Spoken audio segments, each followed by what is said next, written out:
माँ भारती के चरणों में नमन। सम्मानित मंच और इस कार्यक्रम में उपस्थित सभी ज्येष्ठ श्रेष्ठ नागरिकगण, बहनें, माताएं, हमारा सौभाग्य है कि हम उस पीढ़ी का नेतृत्व कर रहे हैं जो पीढ़ी महात्मा गांधी के उस किए हुए दिव्य कार्यों का पुनः स्मरण कर रही है। 1857 से लेकर 1942 के बीच में इस अवधि का सबसे बड़ा जन आंदोलन था भारत छोड़ो आंदोलन। क्यों सबसे बड़ा था? क्योंकि महात्मा गांधी जैसा व्यक्ति उस बहुत बड़े आंदोलन का नेतृत्व कर रहा था। ये एक ऐसा आंदोलन था जिसमें सभी जाति, मत, पंथ, संप्रदाय और मजहब के लोग शामिल थे। ये एक ऐसा आंदोलन था जिसमें सभी किसान, मजदूर, कर्मचारी, व्यापारी, पूंजीपति, रियासत, जागीरदार के सब लोग शामिल थे। एक ऐसा आंदोलन था जिसमें छोटे छोटे बच्चों से लेकर के युवा, प्रौढ़ और यहाँ तक कि उस काल अवधि में 95 साल की अवधि पार कर चुके ज्येष्ठ महान लोग भी उसमें शामिल हो रहे थे। एक ऐसा विराट आंदोलन था जिसने सभी श्रेणियों को, सभी लोगों को एक साथ जोड़ दिया था। एक ऐसा आंदोलन था प्रथम बार अंग्रेजों के विरुद्ध जिसने ऐसी कड़ी का काम किया था जिसमें इस देश को आज़ाद कराने के लिए, अंग्रेजों के विरुद्ध एक संघर्ष करने के लिए सब लोग तैयार हो चुके थे। और जब इस आंदोलन की बात करते हैं तो इसकी पृष्ठभूमि को संक्षेप में स्मरण करने पर हमें ध्यान आता है 1857 की प्रथम स्वतंत्रता समर जिसको हमने कहा। उसके बाद अंग्रेजों ने बहुत बड़ी कुटिल रणनीति के तहत इस देश की व्यवस्थाओं को चरमराने के लिए और ख़त्म करने के लिए प्रयास शुरू कर दिए थे, और पहले से शुरू कर दिए, क्योंकि फरवरी 1758 में जब पहली शराब की दुकान यहाँ खोली गई थी तभी अंग्रेजों ने सोच लिया था इस देश को कहाँ ले जाना है। लेकिन 1857 के बाद दमनकारी कानून अंग्रेजों ने बनाने शुरू किए। उसके परिणाम स्वरूप इस देश में क्रांतिकारियों की एक ज्वाला, एक आग भड़क उठी। उसमें वासुदेव बालवंत फड़के या चाफेकर बंधु जैसे व्यक्ति खड़े हो गए थे। अंग्रेजों ने सोचा इस समय किसी तरह से इस आंदोलन को दबाया जाए, रणनीतियां बनाने लगे। लेकिन फिर भी दादा भाई नौरोजी, गोपाल कृष्ण गोखले जैसे नेता भी इस देश में खड़े होते चले गए। और 1885 में जब ए.ओ. ह्यूम ने कांग्रेस की स्थापना की, और अंग्रेजों का उद्देश्य था केवल मात्र सेफ्टी वॉल्व तैयार करना कि ये क्रांतिकारी अगर खड़े हो गए देश नष्ट हो जाएगा। इसलिए ए.ओ. ह्यूम को आगे करके उन्होंने उस समय उनका उद्देश्य ये था कि हम सेफ्टी वॉल्व के रूप में कांग्रेस की स्थापना करें। लेकिन उल्टा पड़ गया। 1885 से लेकर 1905 तक आते आते कांग्रेस एक आज़ादी के आंदोलन का मंच बन गई थी। और आज़ादी के आंदोलन का अंग्रेजों ने सोचा नहीं था कि इतना बड़ा कारवां खड़ा हो जाएगा। अंग्रेजों की चाल असफल हो गई। और 1905 तक आते आते जब ऐसा कारवां खड़े होने लगा तो अंग्रेजों ने एक बहुत बड़ी कुटिल चाल चली। उस कारवां के अंदर सारे मत, पंथ, संप्रदाय और मजहब के लोग खड़े थे अंग्रेजों के विरुद्ध। अंग्रेजों ने पहली चाल चली, 1905 में भंग कर दिया, और उद्देश्य था हिंदू और मुसलमान को लड़ा दिया जाए। और यही हुआ। उस भंग का जो भंग यानी उस समय का जो बंगाल था उसके दो टुकड़े किए गए। कहा गया, अंग्रेजों ने कहा, करजन ने कहा, एक हिस्सा हिंदुओं का और एक हिस्सा मुसलमानों का। और अंग्रेजों की रणनीति के तहत 1906 में मुस्लिम लीग की स्थापना हो गई। और मुस्लिम लीग की स्थापना अंग्रेजों ने करवाई, योजनाबद्ध तरीके से करवाई ताकि इस देश का विभाजन किया जा सके। और 1909 में मार्ले मिंटो सुधार आए, उसमें भी यही कि मुसलमानों के लिए अलग से विधानसभाएं खड़ी कर दी जाए, अलग से केवल मुसलमानों के लिए आरक्षित कर दी जाए। ऐसा मार्ले मिंटो जब खड़ा किया गया तो अंग्रेजों की दूसरी चाल में हिंदुस्तान के कुछ लोग फंसते चले गए। 1909 तक इस देश में जो एक कारवां खड़ा होना चाहिए था वो थोड़ा सा बिखरने लगा था। लेकिन 1905 से लेकर के 1920 तक एक देश में कांग्रेस का नेतृत्व जिन लोगों के हाथ में था, उन लोगों ने अंग्रेजों के नाक में दम कर दिया। वो लोग थे लाल, बाल और पाल। लाला लाजपत राय पश्चिमी भारत का नेतृत्व कर रहे थे, विपिन चंद्र पाल पूर्वी भारत का नेतृत्व कर रहे थे, और लोकमान्य बाल गंगाधर तिलक दक्षिण भारत का नेतृत्व कर रहे थे। इन तीनों के हाथ में पूरे भारत का नेतृत्व था। पश्चिमी भारत, पूर्वी भारत और दक्षिणी भारत जुड़ गया था, और इन तीनों की ताकत के कारण से अंग्रेजों में खलबली मचने लगी थी। तभी दक्षिणी अफ्रीका में एक व्यक्ति कार्य कर रहा था चुपचाप, उन गरीबों के लिए जिनके लिए कोई नहीं बोलता था, उनकी आवाज बना हुआ था। वो व्यक्ति था मोहनदास करमचंद गांधी। उस व्यक्ति के अंदर से, अंतःकरण से आवाज आई। उन्होंने अपने संस्मरणों में लिखा है, गांधी जी ने, उन्होंने कहा, मैं जब दक्षिण अफ्रीका में कार्य कर रहा था, उन लोगों के कार्य कर रहा था, एक दिन रात को मुझे अपने देश की याद आई और अपने देश के उन लोगों की याद आई जो इन्हीं यातनाओं से गुजर रहे हैं और अंग्रेजों के दमनकारी चक्र के शिकार बन रहे हैं। तब मैंने सोचा अब हिंदुस्तान में चलना चाहिए, और 1914 के बाद गांधी जी भारत में आ गए दक्षिणी अफ्रीका से। और उस समय लाल बाल पाल वृद्ध हो चुके थे। बाल गंगाधर तिलक तो 1920 में चले गए अपने बीच से। लेकिन उस समय की स्थिति आई, कांग्रेस का नेतृत्व किनके हाथों में जाए? महात्मा गांधी ने नेतृत्व शुरू किया। 1920 में जब पहला आंदोलन किया, असहयोग आंदोलन, उसमें जब चारों तरफ अंग्रेजों के विरुद्ध एक आंदोलन खड़ा हो गया तो चोरा चोरी कांड हुआ। गांधी जी को अंग्रेजों ने रोकने के लिए एक इमेज बनाई गांधी जी की। कभी कभी एक मनोविज्ञान का सिद्धांत काम करता है, किसी व्यक्ति को एक इमेज में बांध दिया जाए, उसके लिए कुछ लोग योजनाबद्ध तरीके से काम करते हैं, कहते हैं आप ऐसे, आप ऐसे, आप ऐसे, तो व्यक्ति कभी कभी बड़ा निर्णय लेने के लिए सफल नहीं हो पाता और अपनी इमेज के तले दब जाता है। और गांधी जी के साथ प्रारंभ में यही हुआ। अंग्रेजों ने उनको, आप अहिंसावादी और सत्य के पुजारी आप, और चोरा चोरी कांड हो गया आपके इस आंदोलन में। गांधी जी ने कहा हाँ हाँ हो गया, गलती हो गई है। उन्होंने तुरंत अपने आंदोलन को रोक दिया। 8 साल तक हिंदुस्तान की जनता इंतजार करती रही। फिर गांधी जी के मन में आया कि इस देश को खड़ा करना चाहिए, तो फिर 8 साल बाद 1930 में सभी ने अवज्ञा आंदोलन खड़ा किया। दांडी मार्च हमने सुना होगा। और सभी ने अवज्ञा आंदोलन के माध्यम से उन्होंने जन जागृति शुरू की। उस समय इस देश में क्रांतिकारी चरम पर पहुंच गए थे, क्रांतिकारियों का आंदोलन। और हमें मालूम है 1925 से लेकर 1930 तक अंग्रेजों की नाक में दम कर दिया था क्रांतिकारियों में। उनका नेतृत्व कर रहे थे राम प्रसाद बिस्मिल, राजेंद्र लिहाड़ी, अशफाक उल्ला खां, ठाकर रोशन सिंह, भगत सिंह, चंद्रशेखर आजाद। ये इनकी टीम थी, एक टोली थी। इस टोली ने दम कर दिया था। 9 अगस्त 1925 को जब काकोरी कांड हुआ, उस काकोरी कांड में अंग्रेजों का खजाना लूटा गया। उस समय तो गांधी जी ने इसका विरोध किया था, लेकिन गांधी जी को जब मूल्यांकन निष्कर्ष निकाले तो उनको समझ में आया कि अंग्रेज अत्याचारी और दुष्ट लोग हैं, इसलिए इनकी भाषा में जवाब दिया जाना जरूरी है। गांधी जी को 9 अगस्त 1942 इसलिए चुना क्योंकि काकोरी कांड 9 अगस्त 1925 उनको याद दिला रहा था। और भगत सिंह ने काकोरी कांड स्मृति दिवस मनाना इस देश में इतना प्रबल और प्रभावी कर दिया था। हिंदुस्तान प्रजातंत्र संघ जो संगठन चल रहा था क्रांतिकारियों का उस समय, उन्होंने इसको स्मृति दिवस बना दिया। और हर 9 अगस्त को इस देश के युवा, हजारों युवा एकत्र आते थे और स्मृति दिवस को मनाते थे।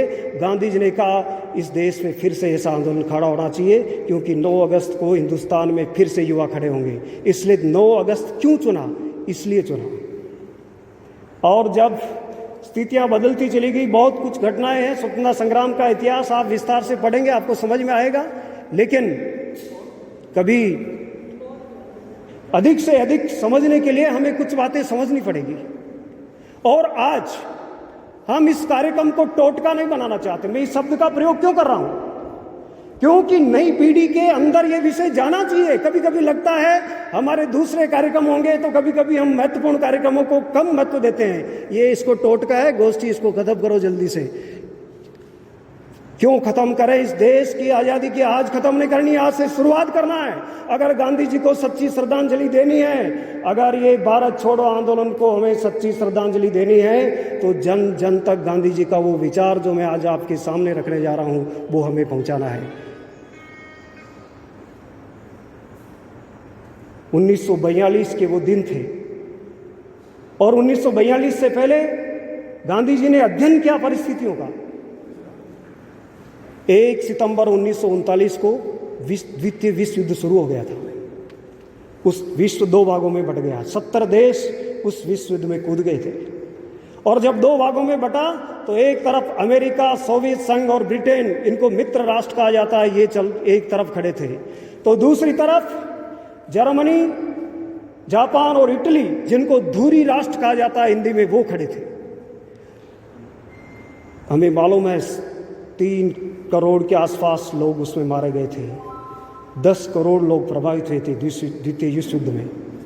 लेकिन विश्व युद्ध शुरू होने के बाद प्रारंभ में जापान और ये लोग प्रभावित होते चले गए और दक्षिणी पूर्वी एशिया में जो अंग्रेजों का साम्राज्य था वो जापान ने खत्म कर दिया। उसी समय सुभाष चंद्र बोस जापान पहुंच चुके थे, आजाद हिंद फौज का नेतृत्व कर रहे थे और जापान का सहयोग लेकर के खड़े हो गए थे। उन्होंने उसी समय को विचार विमर्श किया, गांधी जी को पत्र लिखे कहीं, उसमें से एक पत्र लिखा, उसमें जो वाक्य है वो याद रखना चाहिए, जो बाद में गांधी जी ने इसको स्मरण किया। अपना 70 मिनट का जो भाषण दिया था 8 अगस्त को उन्होंने, जिसको आजकल अगस्त क्रांति मैदान कहते हैं, ग्वालियर टैंक मैदान था, उसमें 70 मिनट तक महात्मा गांधी बोलते रहे। और 70 मिनट के उस भाषण में जो हम सबको मालूम नहीं होगा वो भाषण, इस देश के बड़े बड़े लोगों को जाकर पूछ लीजिए आज कि वो महात्मा गांधी के जय के नारे लगाते हो, आप बताइए 70 मिनट का भाषण क्या था गांधी जी का।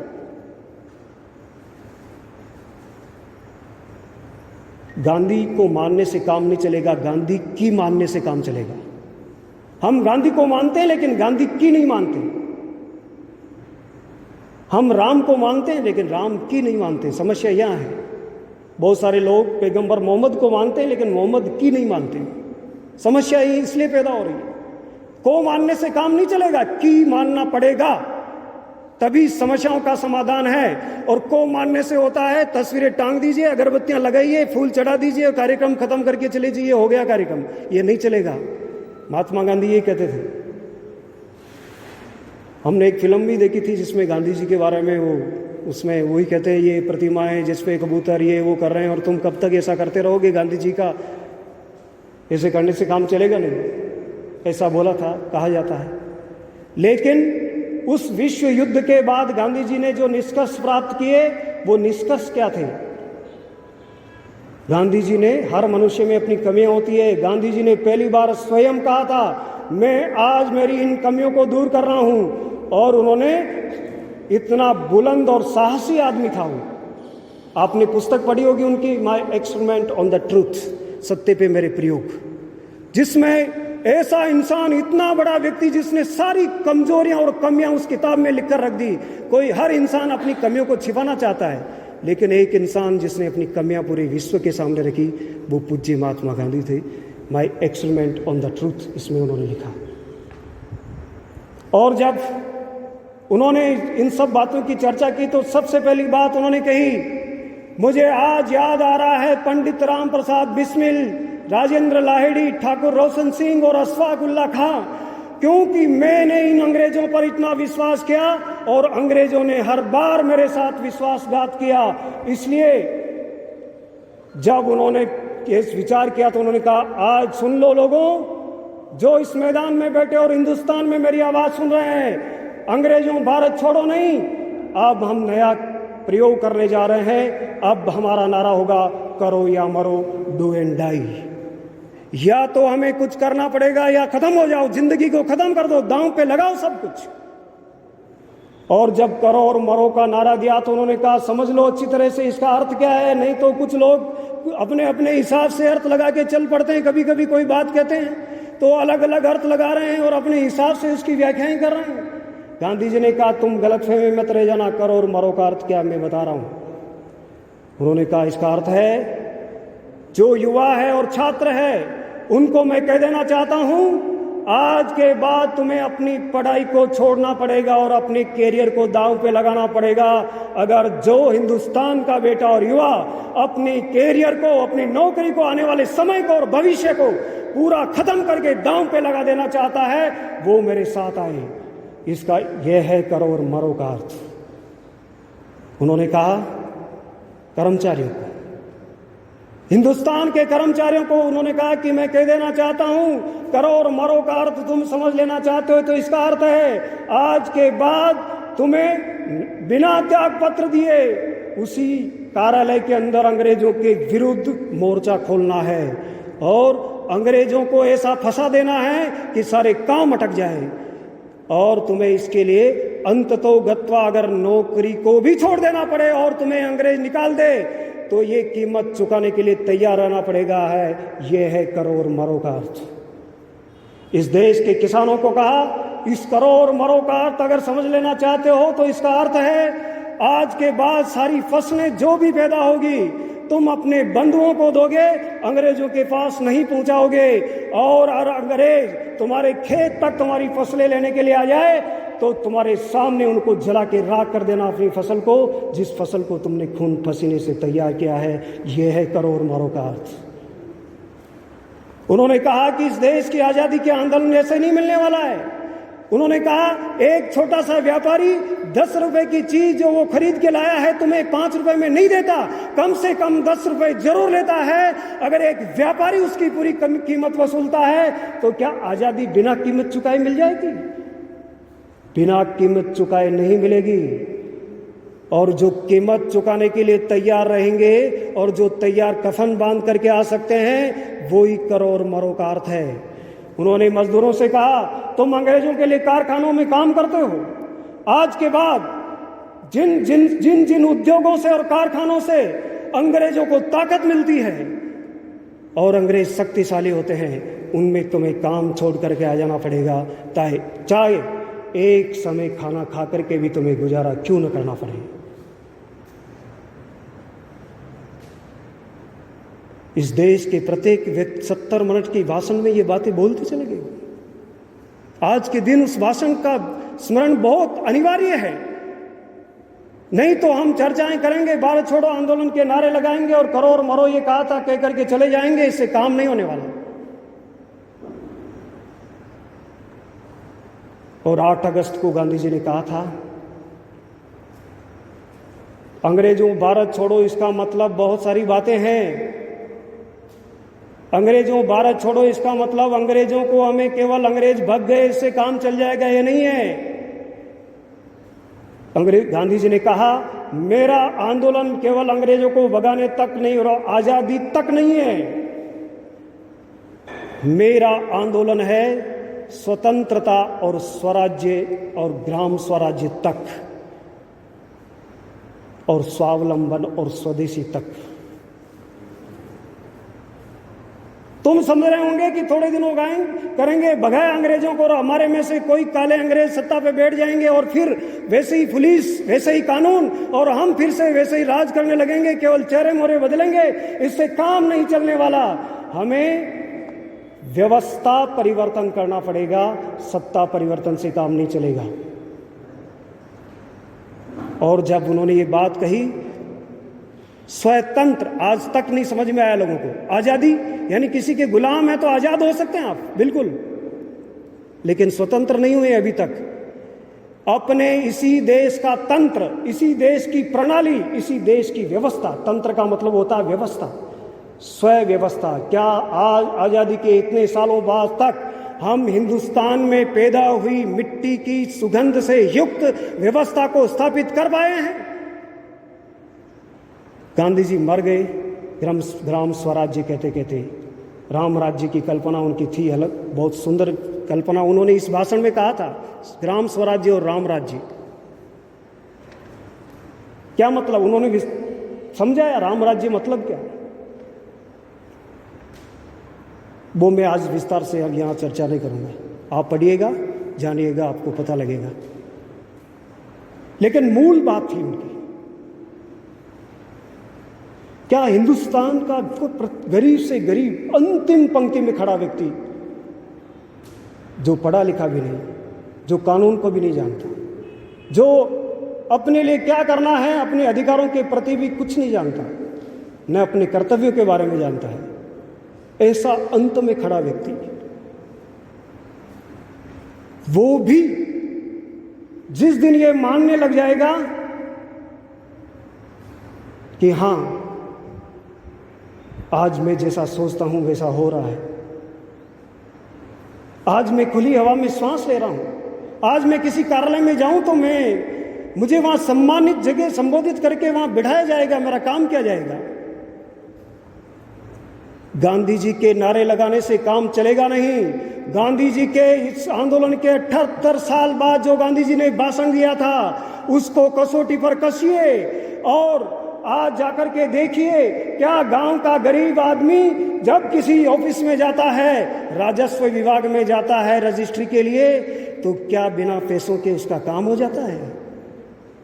किसी कार्यालय में जाएंगे, विकास के काम चल रहे हैं, 20, 30, 40% कमीशन, उसके बाद काम पास होता है। 1 करोड़ के पैसे तो ठेकेदार को 40% कमीशन, पता नहीं किन किन तक पहुंचाना पड़ता है, तब जाकर के वो करोड़ रुपए आते हैं। गांधी जी की आत्मा रो रही होगी आज इस व्यवस्था को देख करके, आंखों में आंसू आंसू होंगे गांधी जी के आज, जिनके हम नारे लगा रहे हैं।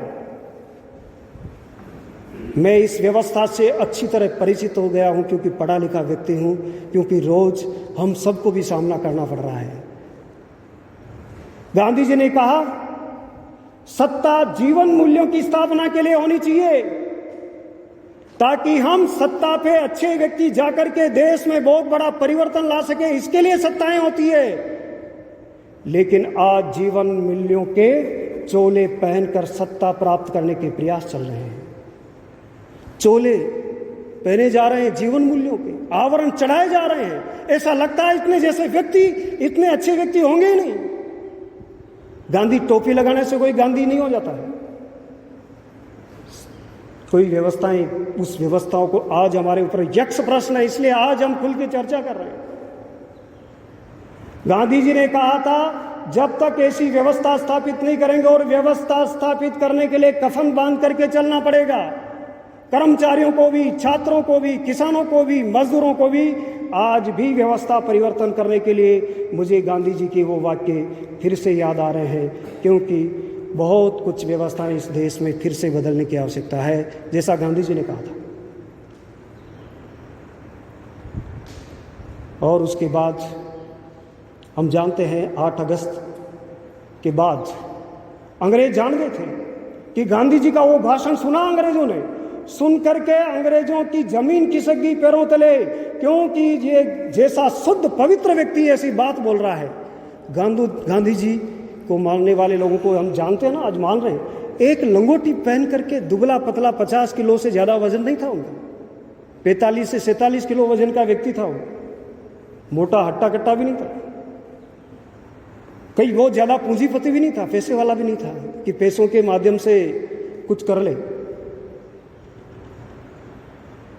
केवल एक लंगोटी पहन रखी थी, क्योंकि मालूम था खेड़ा सत्याग्रह, चंपारण सत्याग्रह, मिल मालिकों में मजदूरों के लिए किए गए आंदोलन, सारे हिंदुस्तान के गरीब से गरीब व्यक्ति गांधी जी से जुड़ चुका था।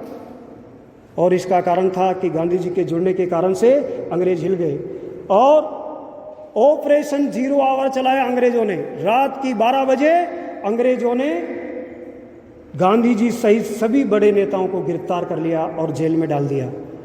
और गांधी जी को पुणे की आगा खा पैलेस में डाल दिया गया। सरोजनी नायडू वही थी, और भी बहुत सारे लोग डाल दिए गए। और सबको डाल देने के बाद अंग्रेजों ने सोचा अब कुछ नहीं होगा। 9 अगस्त के दोपहर के समय कांग्रेस के एक महान नेता जो बाद में प्रधानमंत्री बने, लाल बहादुर शास्त्री ने कहा, गांधी जी ने कहा था करो या मरो, लेकिन मैं इसमें एक बात और जोड़ रहा हूं, मरो नहीं मारो। मरो नहीं, मरने के लिए पैदा हुए क्या? तो मरो नहीं, मारो।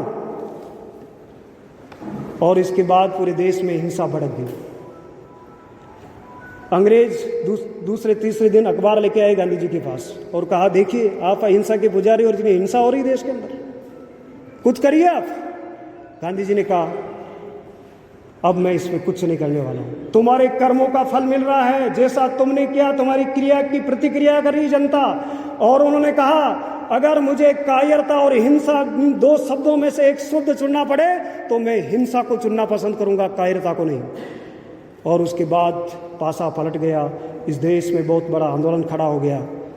एक तरफ सुभाष बोस चले आ रहे थे दिल्ली चलो का नारा देते हुए, तो एक तरफ गांधी जी का खड़ा किया हुआ एक महान आंदोलन चौतरफा खड़ा होकर के देश में देशभक्ति का ज्वार पैदा कर चुका था। पूरे देश में सभी लोग खड़े हो गए और इसी का परिणाम था अंग्रेजों को वो द्वितीय विश्व युद्ध में विजय मिली। विंस्टन चर्चिल जो युद्ध जीता था, जो नेतृत्व कर रहा था उस समय इंग्लैंड का प्रधानमंत्री था, उसने कहा,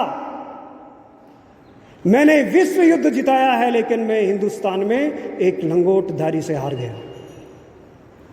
विंस्टन चर्चिल ने कहा, मेरे पास बहुत बड़ी सेना थी और उसकी ताकत के बलबूते पर हमने द्वितीय विश्व युद्ध में विजय प्राप्त की है, लेकिन हिंदुस्तान में मैं एक लंगोटीधारी से हार गया, निहत्थे व्यक्ति से हार गया। बाद में इटली बने और जो कुछ भी हुआ इतिहास है बहुत लंबा चौड़ा, हम जानते हैं। लेकिन आज देशभक्ति का ज्वार जन जन में फिर से पैदा होना चाहिए। इस देश में स्वावलंबन, आत्मनिर्भर भारत का फिर से उद्घोष होना चाहिए। इस देश में फिर से इतना गहरा स्वावलंबन आना चाहिए कि हिंदुस्तान का हर व्यक्ति अपने पैरों पर खड़ा हो। हम विदेशों के सामने भीख नहीं मांगे। जो देश गांधी हमें सौंप कर गए थे, 1 रुपये में $1 आता था, आज 80 रुपये में $1 आता है। गांधी जी हमें जब देश सौंप कर गए थे तब देश पे 1 पैसे का ऋण नहीं था, आज ऋण चढ़ा हुआ है। गांधी जी हमें देश सौंप कर गए थे तब इस देश में बहुत सुंदर व्यवस्थाएं स्थापित थी, उसमें से काफ़ी समाप्त हो गई। लेकिन आज फिर से हम गांधी जी को स्मरण करें, उनके जीवनी को पढ़ें और उनके बताए हुए मार्ग पर चल करके इस देश में फिर से एक जन आंदोलन खड़ा करें और अपनी अपनी भूमिका तय करके आगे बढ़ें। जय हिंद, जय भारत, पूज्य महात्मा गांधी की जय।